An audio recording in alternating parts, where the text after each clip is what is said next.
Hello everyone, welcome to GATE academy. So हमने देखा अभी first order system with sinusoidal input change के case में, जहाँ पर मेरे पास आर यानी कि आउटपुट एम्पलीट्यूड क्या है आपका A upon under root 1 plus tau P square omega square, where A मेरे पास क्या था, इनपुट एम्पलीट्यूड। ठीक है, ये क्या था मेरे पास, इनपुट एम्पलीट्यूड, और आर मेरे पास ही आया था। ठीक है, तो हमने देखा था आर जो होगा हमेशा लेस देन ए होगा। तो अगर इसके एम्पलीट्यूड रेशियो की बात करें, एम्पलीट्यूड रेशियो का मतलब क्या है, amplitude ratio that is output amplitude by input amplitude, output amplitude by input amplitude. और output amplitude by input amplitude अगर मैं देखूं तो मेरे पास आएगा 1 upon under root 1 plus omega square tau P square. ठीक है, जो कि क्या होगा हमेशा ऑलवेज लेस देन 1 होगा। क्या होगा मेरे पास, ऑलवेज लेस देन 1। तो इससे जुड़ा हुआ एक टर्म है, जब भी हमारा एम्पलीट्यूड रेशियो लेस देन 1 होगा, यानी कि आउटपुट जो है आपका उसका एम्पलीट्यूड इनपुट एम्पलीट्यूड से कम होगा, तो इस टर्म को हम बोलते हैं एटेनुएशन। क्या बोलते हैं इस टर्म को हम, attenuation.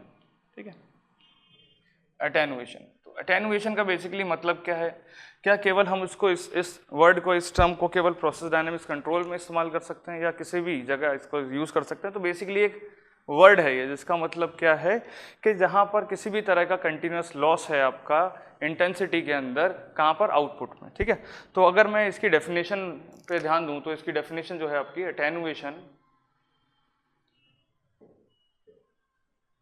Is continuous loss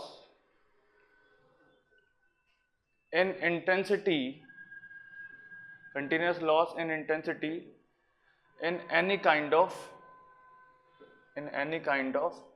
flux। ठीक है, किसी भी सिस्टम के केस में अगर आउटपुट एम्पलीट्यूड इनपुट एम्पलीट्यूड से आपका कम आता है तो उस टर्म को हम क्या बोलते हैं, एटेनुएटेड। ठीक है, तो किसी भी फ्लक्स के केस में, जरूरी नहीं हम कंट्रोल सिस्टम या फिर प्रोसेस डायनेमिक्स में इस हमको पढ़ते हैं। जैसे कि मान लेते हैं एक मीडियम है हमारे पास, और कौन सा मीडियम हम लेकर चल रहे हैं, मान लेते हैं जैसे ये डार्क ग्लास है हमारे यहाँ पर विंडो में यहाँ पर लगा हुआ है। ठीक है, तो वहाँ से जब सनलाइट आ रही है और जैसे ही सनलाइट इस मीडियम के थ्रू पास होगी, तो जो सनलाइट की इंटेंसिटी है इस मीडियम के थ्रू पास होने के बाद वो कम हो जाएगी।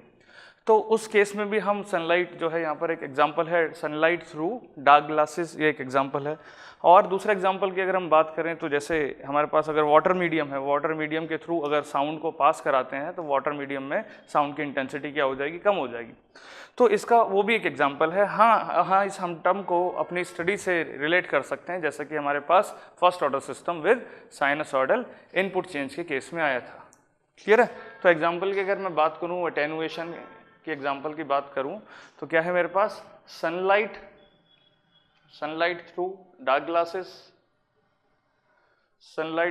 ग्लासेस। और दूसरा एग्जाम्पल की मैं बात करूँगा तो दूसरा एग्जाम्पल है मेरे पास साउंड थ्रू वाटर मीडियम, या किसी भी डेंसर मीडियम से अगर हम पास कराते हैं तो साउंड की इंटेंसिटी वहाँ पर कम हो जाती है। तो ये सब एग्जांपल है एटेनुएशन के। तो मैं यही बताना चाह रहा हूँ कि ये खाली डायनेमिक्स और कंट्रोल से रिलेटेड नहीं, एक वर्ड है जिसका जनरल मीनिंग मेरे पास क्या होता है, continuous loss of intensity in any kind of flux. ठीक है, तो साउंड थ्रू वाटर मीडियम, ये भी एक इसका एग्जाम्पल है, किसके केस में, एटेनुएशन के केस में ये एक इसका एग्जाम्पल है। ठीक है, तो फर्स्ट ऑर्डर सिस्टम के में हमने सभी तरह के इनपुट चेंजेस के साथ देखा आउटपुट क्या है। तो हमारा जो एक पार्ट था इनपुट, प्रोसेस और आउटपुट, वो कंप्लीट हो गया है, लेकिन प्रोसेस अभी तक हम फर्स्ट ऑर्डर सिस्टम लेकर चले हैं। अगर एग्जांपल्स की बात करें, कुछ एग्जांपल्स हमारे पास फर्स्ट ऑर्डर सिस्टम के क्या हैं, ठीक है, तो वापस से फर्स्ट ऑर्डर सिस्टम पर आते हैं। क्या डेफिनेशन थी फर्स्ट ऑर्डर सिस्टम की, whose output can be modeled with the help of first order differential equation।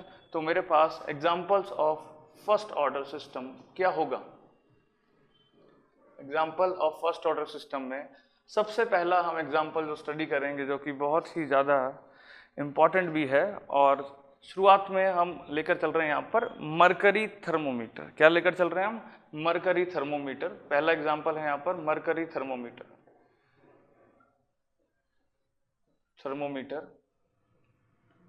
और क्या नाम है इसका दूसरा, mercury glass in thermometer, mercury glass in thermometer, ठीक है। तो सभी ने ये थर्मोमीटर देखा होगा, ठीक है। बहुत ही कॉमन एग्जांपल है और बहुत ही इंपॉर्टेंट भी है यहाँ पर, ठीक है, चीज़ों को समझने के लिए कि जो भी हमने स्टडी अभी तक किया है तो उससे रिलेटेड एग्जांपल क्या हो सकता है। तो पहली बात तो फर्स्ट ऑर्डर सिस्टम वो है जहाँ पर भी आपकी फर्स्ट ऑर्डर डिफरेंशियल इक्वेशन बन रही है। तो अगर मरकरी थर्मोमीटर के अबाउट अगर आपकी डिफरेंशियल इक्वेशन फर्स्ट ऑर्डर की बन रही है तो हम वहाँ पर देखेंगे उसको कि फर्स्ट ऑर्डर सिस्टम को किस तरह से स्टडी किया जा सकता है, ठीक है। तो शुरू करते हैं मरकरी थर्मोमीटर। थर्मोमीटर का क्या काम होता है आप सभी को पता है, टेम्परेचर मेजर करने के काम आता है। क्या काम आता है ये आपका? टेम्परेचर मेजर करने के लिए। तो मान लेते हैं ये हम यहाँ पर एक थर्मोमीटर बल्ब है, ठीक है, थर्मोमीटर बल्ब है जहाँ पर अंदर मरकरी है।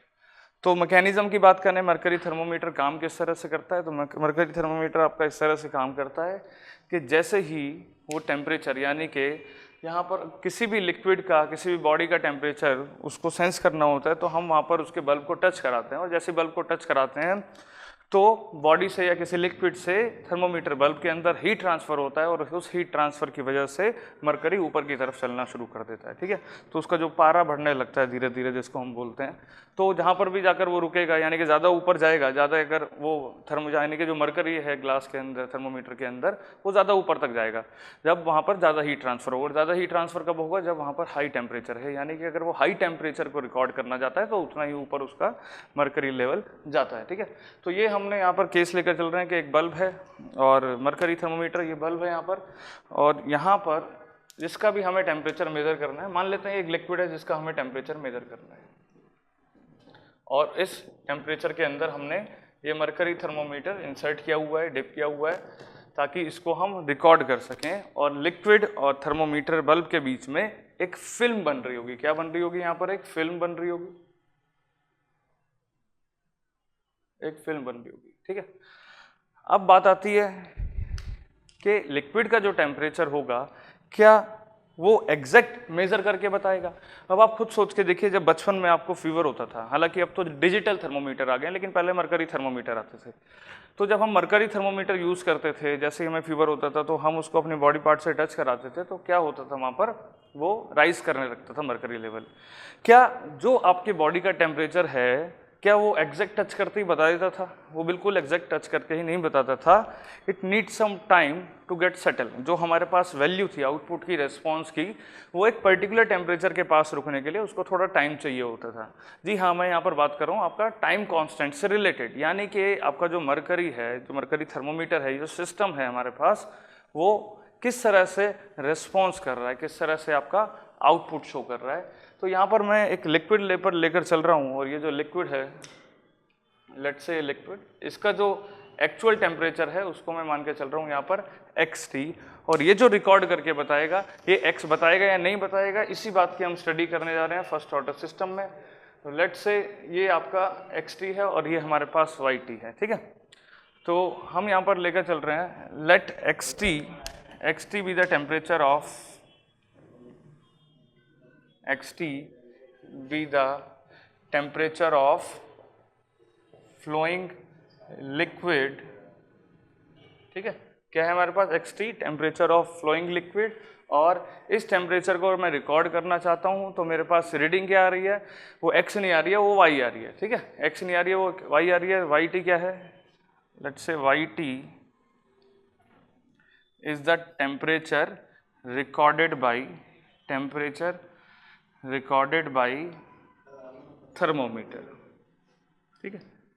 जैसे कि हमने बात करी, जब हमें फीवर होता था तो जो फीवर था वो वहाँ तक पहुँचने में कुछ टाइम लगाता था। जितना हमें एक्चुअल फीवर है, जो बॉडी का टेम्परेचर है, बॉडी का टेम्परेचर तो उतना ही रहेगा, तो वो है मेरे पास xt जिसको मुझे रिकॉर्ड करना है। लेकिन थर्मोमीटर रिकॉर्ड करके क्या शो कर रहा है, वो x तक कब पहुँचेगा, ये बात हम यहाँ पर फर्स्ट ऑर्डर सिस्टम में मरकरी थर्मोमीटर के केस में करने जा रहे हैं। लेट्स से हमने यहाँ पर एक फ्लोइंग लिक्विड लिया है जिसका टेम्परेचर xt, जिसको मुझे रिकॉर्ड करना है, और yt मेरे पास क्या है, जो कि थर्मोमीटर रीडिंग शो कर रहा है।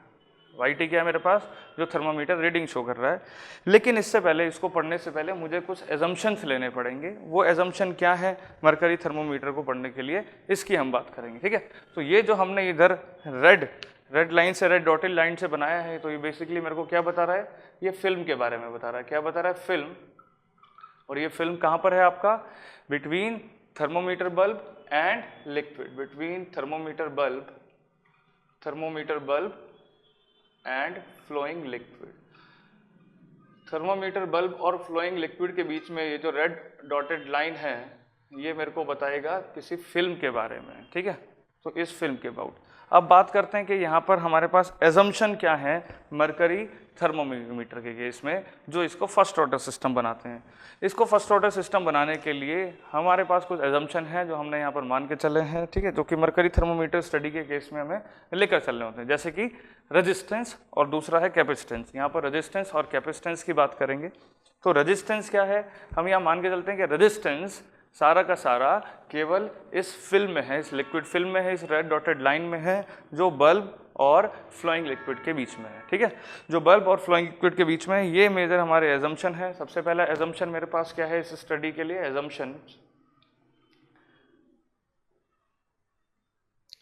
एजम्पशंस मेरे पास क्या है। सबसे पहला एजम्पशन है all resistance lies within the film only. All resistance lies within the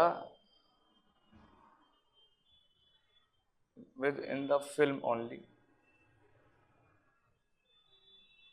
ठीक है। सारा का सारा रेजिस्टेंस कहाँ पर है, इस फिल्म में है। जब सारा रेजिस्टेंस जहाँ पर भी होता है वही उसके लिए जिम्मेदार है किसी भी टास्क के लिए, ठीक है। जैसे कि यहाँ पर थर्मोमीटर किस बेसिस पर काम करता था कि फ्लोइंग लिक्विड यहाँ पर आपका टेम्परेचर ज़्यादा होगा और थर्मोमीटर के अंदर जो भी टेम्परेचर होगा, दोनों के बीच में टेम्परेचर डिफरेंस की वजह से एक ड्राइविंग फोर्स बनेगा और उस ड्राइविंग फोर्स की वजह से लिक्विड से थर्मोमीटर में हीट ट्रांसफर होगा और उस हीट ट्रांसफर की वजह से मरकरी ऊपर की तरफ एक्सपेंड करेगा और ऊपर की तरफ एक्सपेंड करेगा, जहाँ पर भी वो जाकर रुकेगा तो वहाँ हम स्केल से देख लेंगे कितना टेम्परेचर उसने रिकॉर्ड किया, ठीक है। तो all resistance lies with in the film only, यानी कि सारा का सारा रेजिस्टेंस कहाँ पर है, फिल्म में है, जो मेरे को बताएगा all heat transfer through film only, heat transfer through film only. जहाँ पर सारा रेजिस्टेंस होता है पूरा का पूरा सिस्टम, यानी कि पूरा हीट ट्रांसफर उसी की वजह से होगा, ना कि लिक्विड की वजह से, ना ही आपका अंदर थर्मोमीटर की वजह से, ठीक है। तो सारा का सारा रेजिस्टेंस कहाँ पर है, फिल्म के पास है। और दूसरा अगर मैं यहाँ पर एजम्पशन लेकर चलूँ, सेकेंड एजम्पशन, ऑल कैपेसिटेंस यानी कि all capacitance lies with in the mercury only. All capacitance lies within the mercury only. सारा रेजिस्टेंस फिल्म के पास है और सारा कैपेसिटेंस कहाँ पर है, मरकरी के पास है। इसका मतलब क्या है, जो भी हमारे पास हीट ट्रांसफर होगा वो सारा का सारा हीट ट्रांसफर कहाँ पर कन्वर्ट होगा, केवल और केवल मरकरी को एक्सपेंड करने के काम आएगा। इसका मतलब यह है कि किसी भी तरह का हीट ट्रांसफर इस ग्लास को, ये जो ग्लास है, थर्मोमीटर ग्लास है, इसको एक्सपेंड या कॉन्ट्रैक्ट नहीं कराएगा। देखो कहीं से भी अगर हीट आती है तो वो किसी भी काम आ सकती है, ठीक है। मान लो वो किसी प्लास्टिक के थ्रू होती आ रही तो हो सकता है प्लास्टिक को मेल्ट भी कर दे, लेकिन हम यहाँ पर क्या लेकर चलने के, जो सारा हीट है, जो सारा का सारा हीट ट्रांसफर है, वो केवल हो किसकी वजह से रहा है, वो सारा का सारा फिल्म के थ्रू हो रहा है। सारा का सारा कहाँ पर हो रहा है, फिल्म के थ्रू हो रहा है। यहाँ पर बल्ब के थ्रू कोई हीट ट्रांसफर नहीं हो रहा है, सारा हीट ट्रांसफर फिल्म के थ्रू हो रहा है, क्योंकि हमने कंसिडर किया है सारा रेजिस्टेंस फिल्म में। और सारा कैपेसिटेंस हमने कहाँ पर कंसिडर किया है, वो किया हमने मरकरी में, कि जो भी हीट ट्रांसफर होगा मरकरी के पास वो केवल और केवल मरकरी को एक्सपेंड करने के काम आ रहा है, और यानी कि हम और हीट कहीं पर भी नहीं लेकर चल रहे हैं। ये मुझे हेल्प करेगा एनर्जी बैलेंस में कि जितनी हीट आई वो केवल मरकरी को एक्सपेंड करने के काम आई, बाकी जगह कहीं लॉस नहीं हुआ है हीट का, या फिर उस हीट की वजह से ये जो ग्लास है हमारे पास उसका एक्सपेंशन या कॉन्ट्रैक्शन नहीं हुआ है, ठीक है। तो अगर capacitance lies with in the mercury only, that means there is no contraction, यानी कि कॉन्ट्रैक्ट भी नहीं हुआ है ग्लास आपका, और expansion, contraction and expansion of glass. ये जो थर्मोमीटर का ग्लास है वो हीट ट्रांसफर की वजह से, हीट की वजह से ना एक्सपेंड हो रहा है ना कॉन्ट्रैक्ट हो रहा है, केवल क्या एक्सपेंड हो रहा है, क्या एक्सपेंशन हो रहा है, केवल और केवल मरकरी लेवल राइज करेगा, जिसकी वजह से मैं टेम्परेचर बता सकता हूँ। इसमें और डिटेल में चलते हैं इस रेजिस्टेंस के बारे में और इस कैपेसिटेंस के बारे में, क्योंकि हम कोई भी स्टडी करते हैं सबसे इंपॉर्टेंट वहाँ पर सबसे इंपॉर्टेंट जो चीज़ होती है कि वो स्टडी किस बेसिस पर की गई है और उस स्टडी के अंदर आपने एजम्पशंस क्या क्या लेकर चले थे। अगर आपने एजम्पशन जो लेकर चले थे उसको फिर आगे आपने डेरिवेशन को आगे लेकर चले और वहाँ पर कोई आपका फॉर्मूला आता है, तो क्या होता है, ये टेंडेंसी होती है स्टूडेंट्स की कि उस फॉर्मूले को लर्न कर लेंगे लेकिन वो भूल जाते हैं वो किस एजम्पशन के बेसिस पर वो फॉर्मूला जनरेट हुआ था। अगर वो एजम्पशन हम लेकर नहीं चल रहे हैं तो वो फॉर्मूला फिर कहीं पर अप्लाई हम नहीं कर सकते। तो यही एजम्पशंस लिए, तो इस पर और डिटेल में जाते हैं इसके रेजिस्टेंस और कैपेसिटेंस पर। ठीक है, याद करते हैं हीट ट्रांसफर के अंदर हमने रेजिस्टेंस कहाँ पर देखा था। जब किसी फिल्म के थ्रू या लिक्विड के थ्रू आपका हीट ट्रांसफर होता है तो वहाँ पर हीट ट्रांसफर कोफिशिएंट की बात आ जाती है। और ओवरऑल हीट ट्रांसफर कोफिशिएंट किस तरह से आपका आता है, ओवरऑल हीट ट्रांसफर कोफिशिएंट आपका दो इंडिविजुअल हीट ट्रांसफर कोफिशिएंट पर इस तरह से आता है। ठीक है, जहाँ पर इस टर्म को मैं क्या बोलता हूँ, इस टर्म को हम बोलते हैं ओवरऑल रेजिस्टेंस। क्या बोलते हैं इसको, ओवरऑल रेजिस्टेंस। और ये है मेरे पास इंडिविजुअल रेजिस्टेंस। ये दोनों क्या है मेरे पास, इंडिविजुअल रेजिस्टेंस। तो दो रेजिस्टेंस है हमारे पास, एक ओवरऑल है और दो अलग अलग इंडिविजुअल रेजिस्टेंस है। जैसे कि यहाँ पर हीट ट्रांसफर आपका कहाँ से हो रहा था, लिक्विड से फिल्म और फिल्म से अंदर ग्लास वॉल से मरकरी। ठीक है, तो कई सारे स्टेप्स में हीट ट्रांसफर हो रहा है, तो सभी का अपना हीट ट्रांसफर कोफिशिएंट भी होगा। उसी को एग्जाम्पल से समझ रहे हैं कि हम यहाँ पर केवल और केवल फिल्म को जो रेजिस्टेंस लिया है वो हमारी किस तरह से मदद करेगा और उसका सिग्निफिकेंस क्या है, उसका मतलब क्या है, ये भी जानेंगे। ठीक है, तो ये ओवरऑल हीट ट्रांसफर है। लेट्स से हमने कोई नंबर ले लिया कि H1 है मेरे पास 1000 और H2 है मेरे पास 1। ठीक है, H1 है मेरे पास 1000 यानी कि हीट ट्रांसफर कोफिशिएंट बहुत ज़्यादा हाई है और दूसरा हीट ट्रांसफर कोफिशिएंट H2 है 1 है और यानी कि वहाँ पर हीट ट्रांसफर कम है। अगर इन दोनों के रेजिस्टेंस की बात करूँ तो 1/H1 मेरे पास क्या आएगा, 0.001 यानी कि इंडिविजुअल रेजिस्टेंस यहाँ पर इतना है। और दूसरे केस में 1/H2 यहाँ पर इंडिविजुअल रेजिस्टेंस क्या है आपका, 1 है। तो 0.001 और 1 अगर मैं इसको ऐड कर दूंगा 1/H ओवरऑल में, तो 1/H ओवरऑल मेरे पास क्या आएगा, यानी कि overall resistance 1 + 0.001 that is H overall is equals to 1 / 1.001। ठीक है, 1.001 जिसकी वैल्यू नियर अबाउट 0.99 समथिंग होगी। कितनी होगी, 0.99। ठीक है, और हीट ट्रांसफर के केस में हमारे पास क्या होता था, heat transfer is equal to HA∆T, Newton's law of cooling और हीटिंग। ठीक है, तो अब कूलिंग या हीटिंग जो भी हो रही है यहाँ पर आपकी कई सारे, यहाँ पर हमारे पास केवल एक मीडियम नहीं है जिसके थ्रू हीट ट्रांसफर हो रहा है, बीच में कई सारे रेजिस्टेंस हैं और बीच में हमारे पास यानी कि कई सारे मीडियम है जिसके होते हुए हीट ट्रांसफर हो रहा है। जैसे कि हमारे पास मरकरी थर्मोमीटर के केस में कहाँ से, लिक्विड से फ्लो हो रहा था, लिक्विड में फ्लो हो रहा था और लिक्विड का जो टेम्परेचर था उस जो हाई था, तो वो थर्मोमीटर बल्ब हमने जब उसमें इंसर्ट किया तो बल्क लिक्विड से फिल्म तक, फिल्म से लेकर बल्ब तक, बल्ब से लेकर मरकरी तक, तो इस तरह से वहाँ से यहाँ पर हीट ट्रांसफर हो रहा था, जो कि वहाँ पर कई सारे स्टेप्स इंक्लूड करता है। तो जब कई सारे स्टेप्स इंक्लूड करता है तो हमने कोई दो केस लेकर चले, यहाँ पर दो इंडिविजुअल रेजिस्टेंस लेकर चल रहे हैं। एक रेजिस्टेंस हमने बहुत ज़्यादा रखा और एक रेजिस्टेंस हमने बहुत कम रखा, यानी कि हीट ट्रांसफर कोफिशिएंट ज़्यादा था तो उसका रेजिस्टेंस कम होगा, यहाँ पर हीट ट्रांसफर कोफिशिएंट कम था उसके अकॉर्डिंग रेजिस्टेंस ज़्यादा होगा। अगर ओवरऑल सिस्टम किस तरह से काम कर रहा है, अगर ओवरऑल सिस्टम में ओवरऑल हीट ट्रांसफर किस तरह से हो रहा है, वो मेरे पास आएगा according to overall heat transfer coefficient. और overall heat transfer coefficient near about मेरा किसके अकॉर्डिंग काम कर रहा है, H ओवरऑल जो मेरे पास कितना आया 0.99। अगर मैं यहाँ पर देखूँ तो वो किसके अकॉर्डिंग काम कर रहा है, नियर अबाउट H2 के काम कर रहा है। ठीक है, यानी कि जहाँ पर रेजिस्टेंस ज़्यादा था, जहाँ पर रेजिस्टेंस आपका ज़्यादा था, ठीक है, और जहाँ पर रेजिस्टेंस कम था, तो सारा हीट ट्रांसफ़र किसके अकॉर्डिंग काम करेगा आपका, जहाँ पर भी रेजिस्टेंस सबसे ज़्यादा था। तो जहाँ पर रेजिस्टेंस ज़्यादा होगा उसी के according rate of heat transfer मेरे आएगा। यही चीज़ हम केमिकल रिएक्शन में भी पढ़ते हैं कि जो स्लोवेस्ट स्टेप होता है चीज़ें उसी पर डिपेंड करती हैं, जहाँ पर सारा रेजिस्टेंस होता है चीज़ें उसी पर डिपेंड करती हैं। ठीक है, पुरानी यही कहानी है। और अगर केमिस्ट्री में जाएं, स्टोइचियोमेट्री की बात करें, तो जो लिमिटिंग रिएजेंट होगा वहाँ पर चीज़ें डिपेंड करेंगी। तो ओवरऑल टास्क किस तरह से डिपेंड कर रहा है, ओवरऑल टास्क किस तरह से डिपेंड कर रहा है, जब वो टास्क आपका कई सारे स्टेप्स मिलाकर होगा, तो जो स्टेप सबसे लेट में होगा, जहाँ पर सबसे ज़्यादा रेजिस्टेंस होगा, जो सबसे ज़्यादा स्लो होगा, ओवरऑल चीज़ें उसी पर डिपेंड करेंगी। ठीक है, इसी बात को हम एक और एग्जांपल से समझ सकते हैं। मान लो मैंने कोई एक टास्क दिया, एक प्रोजेक्ट दिया दो लोगों को, तो दोनों को अपना अपना काम करना है, तब जाकर वो प्रोजेक्ट कंप्लीट होगा।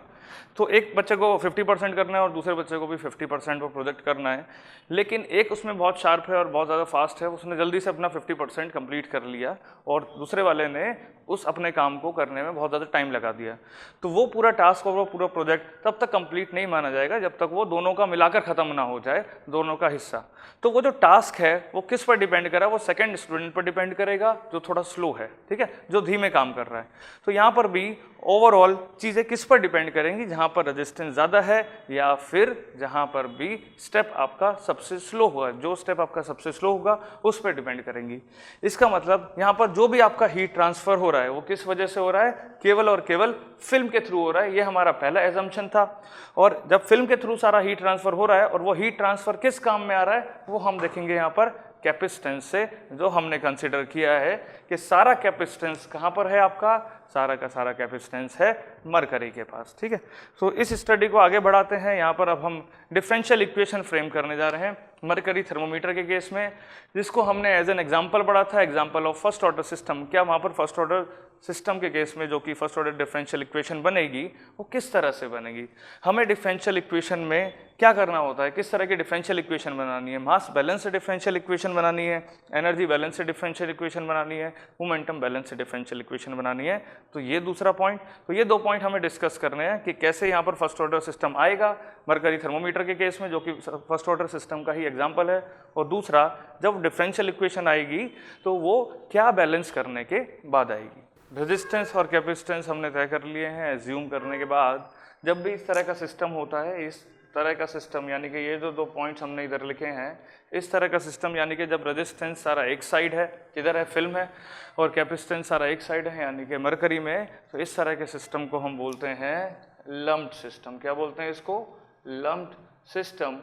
लम्प्ड सिस्टम जैसा कि आपने पढ़ा भी होगा, कहाँ पर पढ़ा होगा, हीट ट्रांसफ़र के केस में lumped heat analysis. Lumped heat analysis का क्या मतलब है मैं थोड़ा सा डिफाइन कर देता हूँ, क्योंकि आपको वो हीट ट्रांसफ़र में पढ़ना है, लेकिन ये एक तरह का लम्प्ड सिस्टम बन रहा है। लम्प्ड सिस्टम का मतलब क्या होता है, जब हमारे पास यानी कि जो रेजिस्टेंस है वो सारा एक साइड है और जो कैपेसिटेंस है आपका वो सारा एक साइड है, ठीक है। लेकिन रियल सिस्टम में ऐसा नहीं होगा, थोड़ा बहुत रेजिस्टेंस बल्क में भी होगा, थोड़ा बहुत रेजिस्टेंस अंदर भी होगा। और यही बात कैपेसिटेंस की बात करें कि ज़रूरी नहीं है सारा कैपेसिटेंस मरकरी के पास है, कुछ कैपेसिटेंस आपका जो ग्लास का भी होगा, यानी कि वो ज़्यादा हीट ट्रांसफ़र होने पर आपका एक्सपेंड भी कर सकता है, ब्रेक भी हो सकता है, ठीक है, तो उसकी भी कुछ टेंडेंसी होगी। लेकिन जब सारा रेजिस्टेंस आपने एक साइड लिया और सारा कैपेसिटेंस आपने एक साइड लिया, उस तरह के मॉडल को हम क्या बोलते हैं, लम्प्ड मॉडल, ठीक है। क्या बोलेंगे उसको, लम्प्ड मॉडल और लम्प्ड सिस्टम। तो लम्प्ड पैरामीटर मॉडल के नाम से पढ़ा जाता है और हीट ट्रांसफ़र के अंदर इसको लम्प्ड हीट एनालिसिस के नाम से पढ़ा जाएगा, ठीक है। तो लम्प्ड मॉडल की बात करें, अगर एग्जांपल ले लें किसी सॉलिड का, मान लो ये सॉलिड है मेरे पास, ये जो मार्कर है ये है, ठीक है।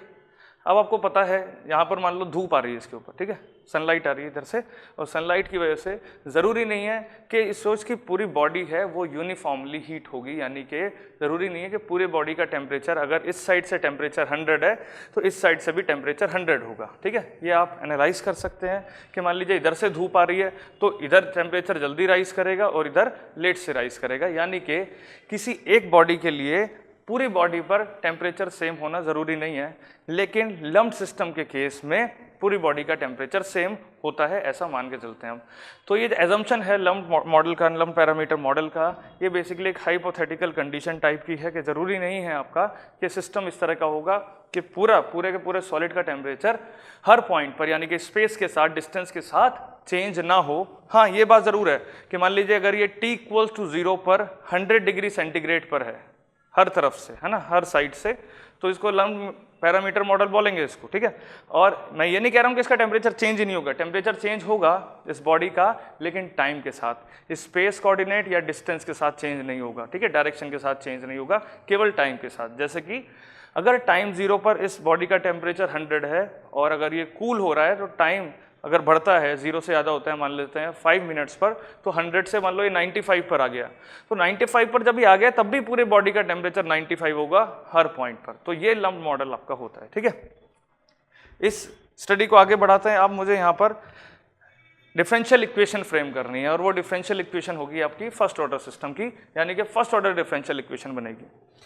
अब बात आती है फर्स्ट ऑर्डर डिफरेंशियल इक्वेशन के लिए हम मास बैलेंस करें, एनर्जी बैलेंस करें या फिर मोमेंटम बैलेंस करें, किस किस तरह से हमें डिफरेंशियल इक्वेशन फ्रेम करनी होती है प्रोसेस डायनामिक्स के केस में। किस तरह से डिफरेंशियल इक्वेशन फ्रेम करनी होती है, हमारे पास क्या क्या है, जैसे कि मास बैलेंस इक्वेशन, हमारे पास है एनर्जी बैलेंस इक्वेशन, ठीक है। और अगर वहाँ पर एक कंपोनेंट के साथ साथ बहुत सारे कंपोनेंट हैं तो बहुत सारे कंपोनेंट को ऐड करने के बाद, सम करने के बाद, तो वहाँ से मुझे एक समेशन इक्वेशन भी मिलती है। क्या मिलती है? एक समेशन इक्वेशन भी मिलती है।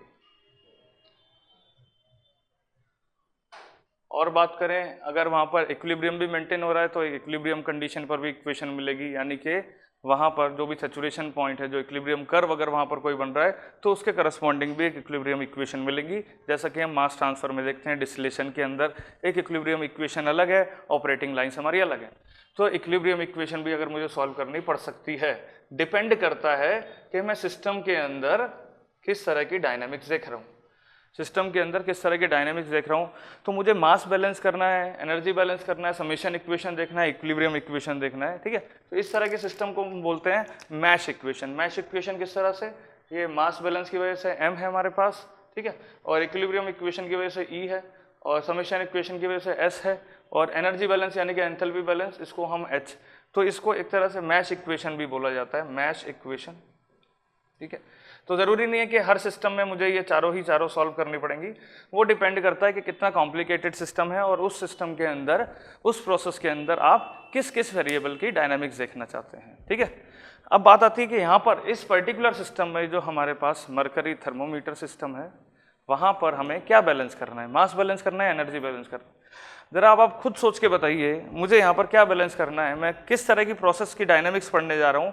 यहाँ पर हम पढ़ने जा रहे हैं डायनामिक्स के जब लिक्विड के अंदर टेम्परेचर चेंज होता है, यानी कि एक्स जो कि फंक्शन ऑफ टाइम है, क्या है कि जो लिक्विड है, ठीक है, फ्लोइंग लिक्विड है, फ्लोइंग लिक्विड का जो टेम्परेचर है मेरे पास X which is a function of time, और जो टेम्परेचर रिकॉर्ड कर रहा है thermometer it is also a function of time. तो यानी कि जब लिक्विड का टेम्परेचर अगर चेंज होता है तो इसको थर्मोमीटर किस नेचर के साथ रिकॉर्ड करता है, और उस रिकॉर्ड को बताने के लिए, कितना रिकॉर्ड किया उसको बताने के लिए कितना टाइम लेता है, तो वो है मेरे पास YT। तो इन दोनों के बीच में रिलेशन देखने जा रहा हूँ। अगर मैं मास बैलेंस लिखूंगा, क्या मास बैलेंस में कहीं पर टेम्परेचर आएगा? कभी नहीं आएगा, ठीक है। तो मास बैलेंस से इसका काम नहीं चलेगा, यहाँ पर मुझे क्या करना पड़ेगा, एनर्जी बैलेंस करना पड़ेगा। तो बहुत लोगों को ये कन्फ्यूज़न होता है ना, कि सर कभी किसी एग्जाम्पल में हम मास बैलेंस करते हैं, किसी एग्जाम्पल में हम एनर्जी बैलेंस करते हैं। वो इसीलिए करते हैं क्योंकि डिपेंड करता है कि आप किस वेरिएबल को पढ़ना चाहते हैं, किसकी डायनामिक्स देखना चाहते हैं। तो मैं यहाँ पर आउटपुट वेरिएबल क्या लेकर चल रहा हूँ कि थर्मोमीटर ने क्या रिकॉर्ड किया, और इनपुट वेरिएबल में क्या लेकर चल रहा हूँ, फ्लोइंग लिक्विड का टेम्परेचर। तो जब टेम्परेचर को टेम्परेचर से रिलेट कराना है मेरे को, तो यहाँ पर हम किसके लिए बैलेंस इक्वेशन लिखेंगे, हम यहाँ पर लिखेंगे एनर्जी बैलेंस इक्वेशन। क्या लिखेंगे हम यहाँ पर? एनर्जी बैलेंस लिखेंगे। एनर्जी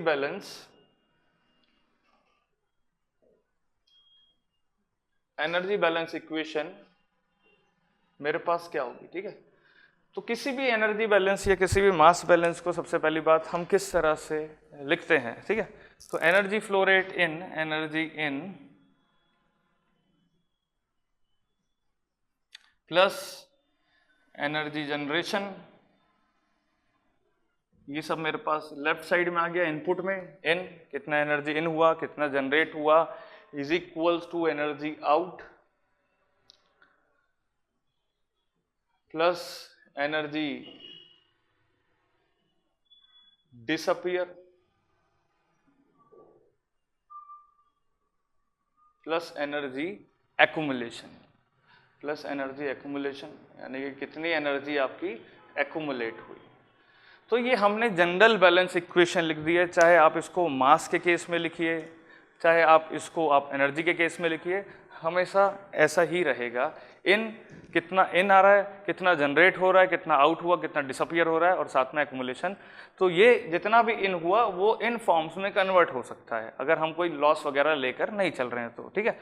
तो यहाँ पर देखिए जरा, ये एनर्जी बैलेंस इक्वेशन है मेरे पास।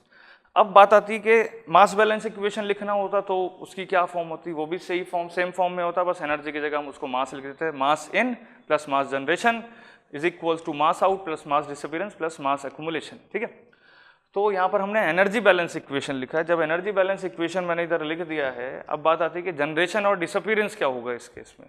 तो एनर्जी कब जनरेट होती है और एनर्जी कब डिसअपियर होती है, और मास कब जनरेट होता है और मास कब डिसअपियर होता है, ठीक है।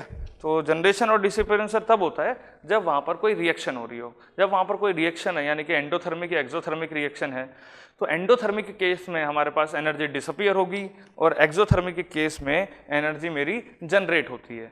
तो यही केस है हमारे पास रिएक्शन के केस में भी, मास में भी हम ऐसे ही देखेंगे कि मास जनरेशन कब होगा, अगर मैं बैलेंस इक्वेशन प्रोडक्ट के लिए लिख रहा हूँ तो जनरेट होगा, अगर मैं बैलेंस इक्वेशन रिएक्टेंट के लिए लिख रहा हूँ तो मेरा मास वहाँ पर डिसअपियर होगा, रिएक्टेंट खर्च होगा, कंज्यूम होगा और प्रोडक्ट फॉर्म होगा, ठीक है। तो जनरेशन और डिसअपियरेंस हम यहाँ पर 0 कर देते हैं क्योंकि यहाँ पर किसी भी तरह की रिएक्शन हमने कंसिडर नहीं करी है, किसी भी तरह की रिएक्शन कंसिडर नहीं करी है मरकरी थर्मोमीटर के केस में। तो जनरेशन और डिसअपियरेंस आपका कितना हो गया, 0 हो गया। तो मेरे पास क्या बचा, energy in minus energy out, energy in minus energy out is equals to accumulation. Energy in minus energy out is equals to energy accumulation. तो इन माइनस आउट, तो इन कितना आया था, इन आया था मेरे पास फ्लोइंग लिक्विड की वजह से, और आउट कितना है वाई। तो हीट ट्रांसफर कहाँ तक होगा, हीट ट्रांसफर देखो ऐसा नहीं कि वहाँ पर टेम्परेचर एक्स है तो एक्स माइनस 0 के अकॉर्डिंग होगा टेम्परेचर, यानी कि वहाँ पर ड्राइविंग फोर्स क्या है मेरे पास, ड्राइविंग फोर्स देखिएगा हीट ट्रांसफर का ड्राइविंग फोर्स क्या है, क्योंकि यहाँ से एनर्जी यहाँ तक ट्रांसफर होगी तो ड्राइविंग फोर्स होगा temperature difference x minus y. और किस वजह से आपका एनर्जी ट्रांसफर हो रहा है, फ्लूइड के केस में due to convection h a x minus y, input minus output h a x minus y. और h मेरे पास यहाँ पर क्या है, small h, where small h is heat transfer coefficient. लेकिन वो हीट ट्रांसफर कोफिशिएंट किसका होगा, केवल और केवल फिल्म का होगा, क्योंकि वहाँ पर सारा रेजिस्टेंस हमने वहीं कंसिडर किया था। Heat transfer coefficient of film, heat transfer coefficient of film where A is heat transfer area, और जो कि हीट ट्रांसफर आपके किसके थ्रू हो रहा है, इस थर्मोमीटर बल्ब के थ्रू हो रहा है, ठीक है। तो इस बल्ब के थ्रू हो रहा है, तो A मेरे पास क्या है, heat transfer area, where H is heat transfer coefficient. Heat transfer area है मेरे पास A और H है मेरे पास हीट ट्रांसफर कोफिशिएंट। X और Y को हम पहले ही डिफाइन कर चुके हैं, तो मेरे पास energy in minus energy out आ गया। अब बात करते हैं एक्यूमुलेशन की। एनर्जी कहाँ पर एक्यूमुलेट हो रही है, एक्यूमुलेट हो रही है आपका मरकरी के पास, क्योंकि सारा कैपेसिटेंस कहाँ पर है, मरकरी के पास है।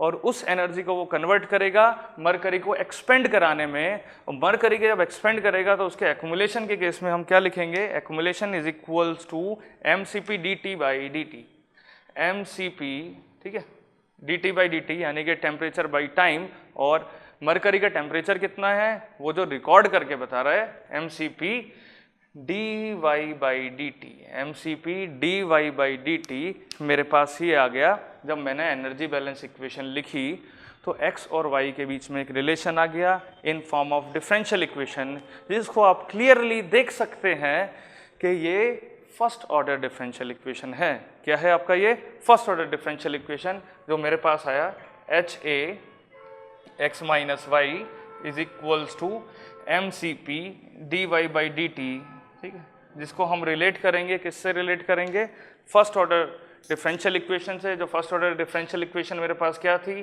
Tau p dy by dt plus yt is equals to kp xt, और इसके बेसिस पर हम इस सिस्टम में टाइम कांस्टेंट क्या है और स्टेडी स्टेट गेन क्या है ये भी बता सकते हैं। टाइम कांस्टेंट क्या है और स्टडी स्टेट गेन क्या है, हम ये भी बता सकते हैं अगर इन दोनों को आपस में कंपेयर किया जाए। लेकिन कंपेयर करने के लिए मेरे पास जो आउटपुट वेरिएबल है yt, उसका कोफिशिएंट 1 बनाना पड़ेगा। अभी आउटपुट वेरिएबल का कोफिशिएंट क्या है यहाँ पर ha। तो इस इक्वेशन को मैं दूसरी फॉर्म में लिखने जा रहा हूँ जो क्या होगी x minus Y is equals to mcp by ha dy by dt और y और देखिएगा जरा mcp by ha dy by dt plus y is equals to x और y और x दोनों ही टाइम का फंक्शन है। तो मेरे पास सर ये डिफरेंशियल इक्वेशन आ गई जिसको आप क्लियरली देख सकते हैं फर्स्ट ऑर्डर डिफरेंशियल इक्वेशन बन रही है, इसलिए हम इसको example of first order system में पढ़ते हैं। अगर मैं इसको कंपेयर करूं दोनों डिफरेंशियल इक्वेशन को, जो कि सीधा हमने जहां पर फर्स्ट ऑर्डर डिफरेंशियल इक्वेशन पढ़ा था, general first order differential equation पढ़ा था, तो टाउ पी को आप कंपेयर कर सकते हैं। तो टाउ पी मेरे को मिलेगा mcp बाई ha और kp मेरे को मिलेगा यानी कि tau p time constant. Time constant thermometer के केस में क्या आ रहा है मेरे पास mcp by ha, where m और cp हमारे पास क्या है, ये सारी प्रॉपर्टीज फिजिकल प्रॉपर्टीज किससे रिलेटेड हैं, मरकरी से रिलेटेड हैं। किससे रिलेटेड हैं, m और cp are physical properties of mercury, क्योंकि सारा का सारा कैपेसिटेंस कहाँ पर था, मरकरी के पास था। Where m is mass flow rate and cp is क्या है, specific heat capacity of mercury. Physical properties of mercury, physical properties of mercury, ठीक है। तो यहाँ पर ये बता रहा है एक्युमुलेशन के अंदर कि टेम्परेचर किस तरह से चेंज हो रहा है थर्मोमीटर का, यानी कि एनर्जी किस तरह से एक्युमुलेट हो रही है, ठीक है। तो mcp dy बाई dt मेरे पास ये आ गया।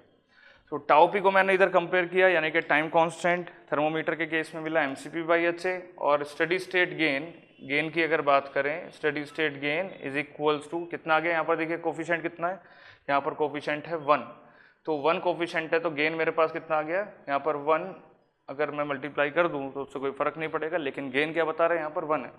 kp इज इक्वल्स टू 1, कितना आ गया मेरे पास, गेन आ गया और टाइम कांस्टेंट आ गया है। तो यहाँ से सर हमने शुरू करा था मरकरी थर्मोमीटर, एग्जाम्पल था मेरे पास फर्स्ट ऑर्डर सिस्टम का पहला एग्जाम्पल मरकरी थर्मोमीटर सिस्टम, जिसकी स्टडी हमने यहाँ पर देखी थी किस तरह से हीट ट्रांसफर हो रहा है। कुछ एजम्पशन हमने लिए थे कि रेजिस्टेंस क्या है और कैपेसिटेंस क्या है, सारा रेजिस्टेंस हमने कहाँ कंसीडर किया और सारा कैपेसिटेंस हमने कहाँ कंसीडर किया है, जो मिलकर एक लम्प्ड पैरामीटर मॉडल बनाता है, यानी कि एक लम्प्ड मॉडल यहाँ पर बन रहा था। फिर बात आती है कि मैथमेटिकल इक्वेशन किस तरह से लिखते हैं, सबसे ज़्यादा कन्फ्यूजन यहीं पर होता था कि मास बैलेंस लिखना है, कब एनर्जी बैलेंस लिखना है, कब समेशन। अगर इसको हम बहुत कॉम्प्लेक्स एग्जाम्पल के लिए देखें जैसे कि डिस्टिलेशन कॉलम, अब डिस्टिलेशन कॉलम में बहुत सारे कंपोनेंट्स होते हैं, ठीक है, तो हमें वहाँ पर मास बैलेंस भी करना है, एनर्जी बैलेंस भी करना है, बहुत सारे कंपोनेंट्स हैं, तो मुझे वहाँ पर समेशन इक्वेशन भी देखना है सभी कंपोनेंट्स से रिलेटेड ऐड करने के बाद, और साथ के साथ वहाँ पर इक्विलिब्रियम भी मेंटेन होता है, क्योंकि कोई भी मास ट्रांसफर, कोई भी हीट ट्रांसफर एक सैचुरेशन पॉइंट के अबाउट तक ही होगा, हमेशा ज़िंदगी भर नहीं होता होगा, ठीक है, उसकी एक लिमिट होती है, उस लिमिट को हम कहाँ क्या बोलते हैं, इक्विलिब्रियम, कि ये सैचुरेशन पॉइंट है, इसके बियॉन्ड जाकर कोई भी टास्क नहीं होगा, ना ही मास ट्रांसफर होगा, ना ही हीट ट्रांसफर होगा। जैसे कि यहाँ पर एक कंडीशन है जो थर्मल डिफरेंस है, टेम्परेचर डिफरेंस है x माइनस वाई, अगर ये 0 हो गया तो उसके बियॉन्ड जाकर आपका किसी भी तरह का हीट ट्रांसफर नहीं होगा। तो एनर्जी बैलेंस क्यों किया, इसका जवाब ये था क्योंकि हमें यहाँ पर टेम्परेचर वेरिएबल लेकर चलना था, इनपुट और आउटपुट, और इनपुट वेरिएबल था मेरे पास फ्लोइंग लिक्विड का टेम्परेचर और आउटपुट वेरिएबल था मेरे पास जो भी थर्मोमीटर रिकॉर्ड करके बता रहा है। तो उसके बीच में रिलेशन बताने के लिए मुझे एनर्जी बैलेंस करना पड़ा। फिर उस एनर्जी बैलेंस से मेरे पास डिफरेंशियल इक्वेशन बनी फर्स्ट ऑर्डर सिस्टम की, तो जिसको मैं इसलिए एग्जांपल बोलता हूँ फर्स्ट ऑर्डर सिस्टम का। तो हमने अगर उसको जनरल फर्स्ट ऑर्डर सिस्टम से कंपेयर किया था, क्योंकि इससे पहले हमने फर्स्ट ऑर्डर सिस्टम डिटेल में पढ़ा था, जनरलाइज फॉर्म में पढ़ा था, तब हमने किसी एग्जाम्पल की बात नहीं करी थी, तब हमने बात करी थी टाइम कांस्टेंट क्या है, तब हमने बात करी थी गेन क्या है। तो थर्मोमीटर के केस में गेन क्या आया और टाइम कांस्टेंट क्या आया, वो मेरे पास ये है। तो फर्स्ट ऑर्डर सिस्टम जब हम देखें, फर्स्ट ऑर्डर सिस्टम के अंदर पहला एग्जांपल आपका मरकरी थर्मोमीटर के केस में डिफरेंशियल इक्वेशन सॉल्व करने के बाद मेरे पास, मैंने जब इसको कंपेयर किया था फर्स्ट ऑर्डर सिस्टम से, तो टाइम कांस्टेंट और स्टेडी स्टेट गेन की वैल्यू होगी, ठीक है।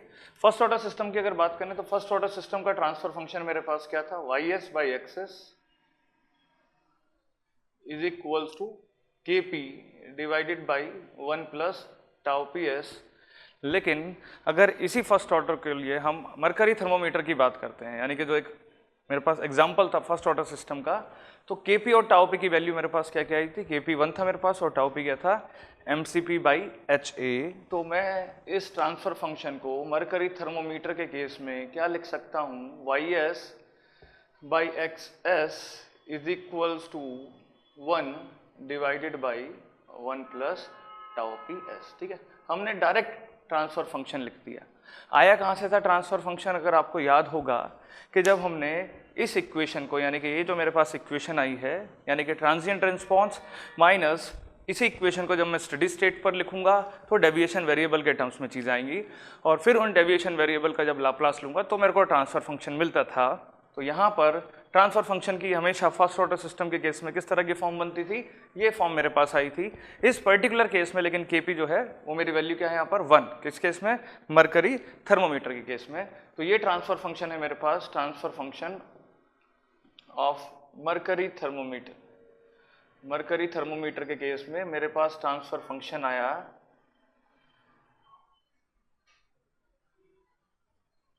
Y S by x S is equal to 1/1 plus tau P S. ठीक है, अगर मैं इसके सॉल्यूशन की बात करूं, यानी कि इसके टी डोमेन में वाई टी की बात करूंगा, तो मेरे पास कैपिटल वाई टी आता था ए के p 1 minus e to the power minus t by tau P.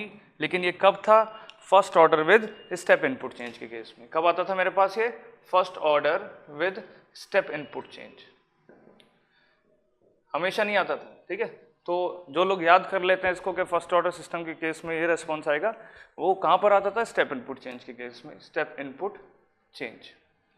ठीक है, और वहाँ पर केपी की वैल्यू कितनी है हमारे पास, यहाँ पर 1 है, तो कैपिटल वाई टी आएगा a 1 minus e to the power minus t by tau P.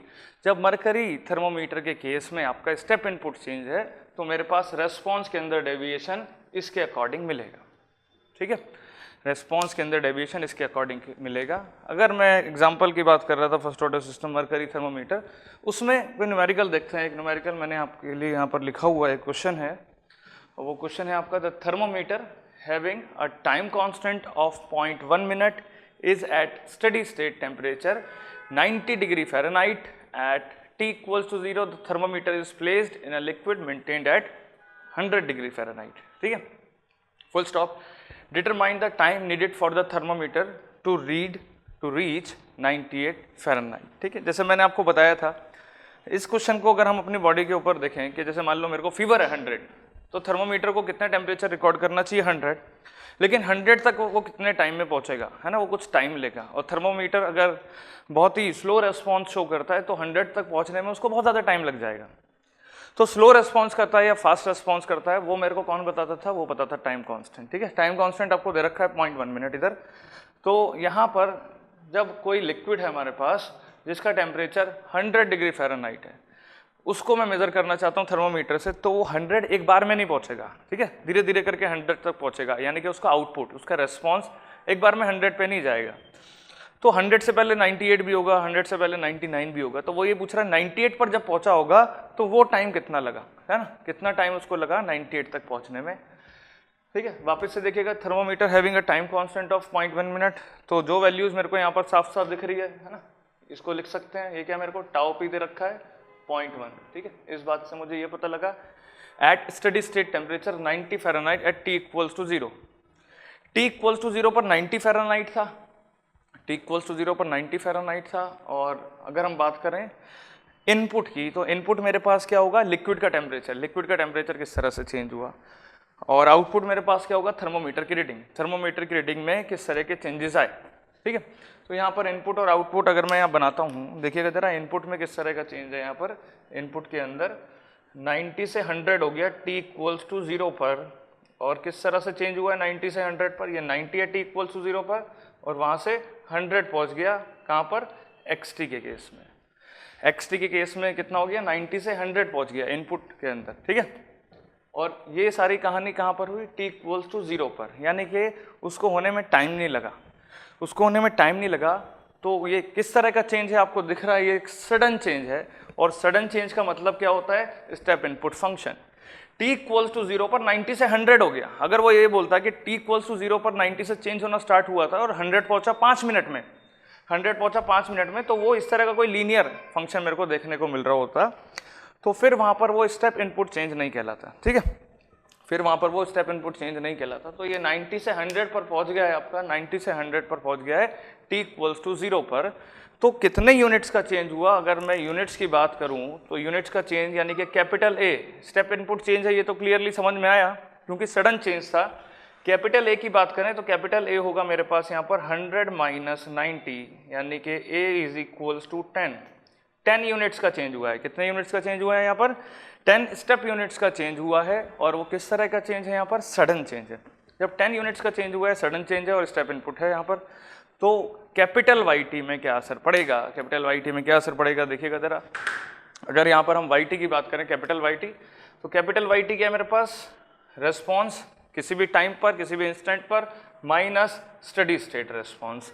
यही था डेविएशन वेरिएबल। और ये इक्वेशन मैं क्यों अप्लाई कर रहा हूँ, क्या मैं इक्वेशन हर बार अप्लाई करूंगा थर्मोमीटर के केस में, नहीं। ये मरकरी थर्मोमीटर के केस में यूज तो हो रही है, लेकिन स्टेप इनपुट चेंज के साथ, स्टेप इनपुट चेंज के साथ। तो मेरे पास YT माइनस YSS और A है मेरे पास, यानी कि A था स्टेप इनपुट चेंज, तो कितने यूनिट का चेंज आया, वो मेरे पास आया 10, 1 minus e to the power minus t by tau p, और टाउ पी आपको गिवन है 0.1 मिनट। कितना गिवन है आपको tau p, time constant 0.1 minute. और YT क्या पूछ रहा है वो आपसे, यानी कि ये जो टाइम आएगा किसके करस्पॉन्डिंग आएगा, वहां पर रेस्पॉन्स की वैल्यू क्या दिखा रहा है। और उसने पूछा है कि रेस्पॉन्स जब 98 शो करे, यानी कि थर्मोमीटर जब 98 शो करे तो उसमें कितना टाइम लगेगा। अगर हम बात करें स्टडी स्टेट पर टेम्परेचर की रेस्पॉन्स की, तो स्टडी स्टेट पर टेम्परेचर क्या था मेरे पास, स्टडी स्टेट पर टेम्परेचर था 90 फ़ारेनहाइट, यानी कि शुरुआत में 90 था। तो लिक्विड का टेम्परेचर 90 से 100, यानी कि देखो जब थर्मोमीटर लिक्विड के अंदर नहीं था, स्टडी स्टेट पर था, तो वो ये नहीं है कि थर्मोमीटर बाहर है तो आपका 0 दिखाएगा। फॉर एग्जांपल मान लीजिए जिस थर्मोमीटर से हम लोग अपना टेम्परेचर मेजर करेंगे, तो क्या वो जब तक हमने उसे अपने आप से टच नहीं किया है तो क्या वो 0 शो करेगा, नहीं। वो एटलीस्ट उतना तो शो करेगा जितना कि सराउंडिंग टेम्परेचर है। अगर वो रूम में है तो एटलीस्ट वो रूम टेम्परेचर तो रिकॉर्ड करेगा। फिर आप अपनी बॉडी से उसको टच करते हैं तो फिर वो आपको आपका बॉडी टेम्परेचर बताएगा। तो शुरुआत में यहाँ पर स्टडी स्टेट पर, यानी कि t इक्वल्स टू 0 पर थर्मोमीटर कितनी रीडिंग शो कर रहा होगा, 90 डिग्री, ठीक है, 90 फ़ारेनहाइट शो कर रहा होगा। तो स्टडी स्टेट पर आपको दे रखा है 90, ये आ गया मेरे पास YT minus 90 is equals to 10, 1 minus e to the power minus t by 0.1, ठीक है। कितना आ गया, YT minus 90 is equals to 10, 1 minus e to the power minus t by 0.1। Clear है इतनी बात। अब देखिएगा जरा, अब यहाँ पर क्वेश्चन कुछ भी हो सकता है। वो ये भी पूछ सकता है कि 98 पहुँचने में कितना टाइम लगा, 99 पहुँचने में कितना टाइम लगा, या 100 पहुँचने में कितना टाइम लगा, सारी बात करेंगे। पहले इस क्वेश्चन को कंप्लीट करते हैं। तो यहाँ पर आपसे पूछ रहा है कि 98 कब शो करेगा, तो YT की वैल्यू क्या रख देता हूँ मैं, 98 रख देते हैं। 98 minus 90 is equals to 10, 1 minus e to the power minus t by 0.1। तो ये आ गया मेरे पास 8 is equals to 10, 1 minus e to the power minus t by 0.1, ठीक है। तो दरअसल ये क्या जानना चाहता है, ये जानना चाहता है इस क्वेश्चन में कि इनपुट के अंदर, यानी कि लिक्विड का टेम्परेचर तो 10 डिग्री चेंज हो गया, लेकिन थर्मोमीटर में 10 की नहीं 8 वाला चेंज कब दिखाएगा, 8 चेंज कब दिखाएगा, वो इस क्वेश्चन में ये पूछना चाहता है, ठीक है। क्योंकि चेंज तो 10 का हुआ है, 100 का चेंज नहीं हुआ है। चेंज कहाँ से देखना है हमें, स्टडी स्टेट से। तो 10 का टेम्परेचर चेंज हुआ है, 10 डिग्री फ़ारेनहाइट का, तो वो आउटपुट में यानी कि थर्मोमीटर में 8 फ़ारेनहाइट कैसे दिखाएगा, इस तरह से दिखाएगा। तो इसके करस्पॉन्डिंग जो टाइम आएगा मेरे पास, इसके करस्पॉन्डिंग मैंने अभी क्योंकि सॉल्व किया था खुद, तो क्या वैल्यू आई थी आप खुद भी सॉल्व करके देख सकते हैं। मैंने अभी इसको रफ में सॉल्व किया था, तो मैं यहाँ पर इसलिए डायरेक्ट आंसर लिख रहा हूँ। तो ये मेरे पास आएगा 0.16 मिनट, नियर अबाउट कितना आएगा आपका, 0.16 मिनट आएगा, ठीक है। फिर भी अंदाजे की अगर बात करें, अंदाजे से कि सर एक रेंज कैसे पता लगेगी कि हमारा आंसर कहाँ पर होगा, ठीक है। अब आपको पता है first order system with step input change t equals to tau P पर कितना चेंज शो करता है, 63.2% ऑफ ए के पी, और के पी मेरे पास 1 है, यानी कि 63.2% ऑफ ए कितना आ जाएगा at T equals to tau पर, देखिएगा जरा, at T equals to tau P capital Y T is equals to 0.632 of A के पी, और थर्मोमीटर के केस में गेन होता है मेरे पास 1, दैट इज 0.632 ऑफ ए। ठीक है, तो capital Y T T equals to tau P पर कितना आएगा मेरे पास, T equals to tau P पर 6.32 फ़ारेनहाइट का डेविएशन शो करेगा, और मुझे यहाँ पर पूछा है 8 का डेविएशन कब शो करेगा, यानी कि आंसर टाउ पी से ज़्यादा ही आएगा, और टाउ पी मेरे को 0.1 मिनट दे रखा है। ठीक है, तो इससे आप अंदाज़ा लगा सकते हैं। जब हमने first order system generalize form में पढ़ा था तो हमने देखा था कि at T equals to tau P पर 63.2% ऑफ ए के पी था, और 2 टाउ पी पर आपका 86% था। और यहाँ पर जो चेंजेस हो रहे हैं टोटल के 80% चेंज हो रहा है। 10 का टोटल चेंज आया मेरे पास इनपुट में, और आउटपुट में वो उसका 80% कब शो करेगा, तो आंसर होगा टाउ पी और 2 टाउ पी के बीच में कहीं पर होगा, यानी कि 0.1 से लेकर 0.2 के बीच में कहीं होगा। अगर इसके अलावा कहीं और कुछ और आंसर आ रहा है, इसका मतलब है आपको क्वेश्चन वेरीफाई करने की जरूरत है, यानी कि आप गलत जा रहे हैं, तो आप आइडिया तो उसी से ले सकते हैं। ठीक है, फिर भी अगर कुछ ऑब्जेक्टिव क्वेश्चन दे रखा है, ऑब्जेक्टिव टाइप क्वेश्चन है, उसमें 4 ऑप्शन दे रखे हैं और 3 ऑप्शन अगर इस रेंज के बाहर से हैं, तो आप इस क्वेश्चन को वहाँ पर सॉल्व करने की भी आपको ज़रूरत नहीं पड़ेगी। तो थोड़ा सा आइडिया लेकर चलना पड़ता है किसी भी कॉम्पिटिटिव एग्जाम के लिए, समझने से। ठीक है, तो उससे क्या होता है, कई सारे क्वेश्चन हमारे गलत होने से ही बच जाते हैं, हम वेरीफाई कर लेते हैं। कई बार क्या होता है, कैलकुलेशन मिस्टेक हमने बीच में कहीं पर कर दी होती है और हमें पता नहीं लगता है, लेकिन अगर हम आंसर को देखेंगे तो देखेंगे कि कम से कम भाई 0.1 से 0.2 के बीच में तो आना ही चाहिए। ठीक है, तो एक ये तरीका है वेरीफाई करने का। तो यहाँ पर 0.16 मिनट आया। ठीक है, बात करते हैं कि ये एग्जैक्ट 100 कब शो करेगा, एग्जैक्ट 100 कब शो करेगा, यानी कि अगर 10 का चेंज हुआ है तो एग्जैक्ट 10 का चेंज कब दिखाएगा। तो अगर आपको याद होगा कि यानी कि वाई टी ए के पी कब आएगा, वाई टी ए के पी, और के पी की वैल्यू 1 है, के पी की वैल्यू 1 है थर्मोमीटर के केस में, यानी कि जितना इनपुट चेंज हुआ है उतना ही आउटपुट के अंदर चेंज कब शो करेगा। तो मेरे पास आंसर था at T equals to infinite, infinite time पर एग्जैक्ट टेम्परेचर शो करेगा। इसका मतलब ये जो मरकरी थर्मोमीटर हम यूज़ करते हैं वो मेरी बॉडी का एग्जैक्ट टेम्परेचर नहीं बताता है, 99.99% तक जा सकता है। अगर एग्जैक्ट टेम्परेचर अगर आप चाहते हैं तो आपको उसको इनफाइनाइट टाइम के लिए बॉडी से टच करके रखना पड़ेगा, अगर वो फर्स्ट ऑर्डर सिस्टम ही फॉलो कर रहा है तो।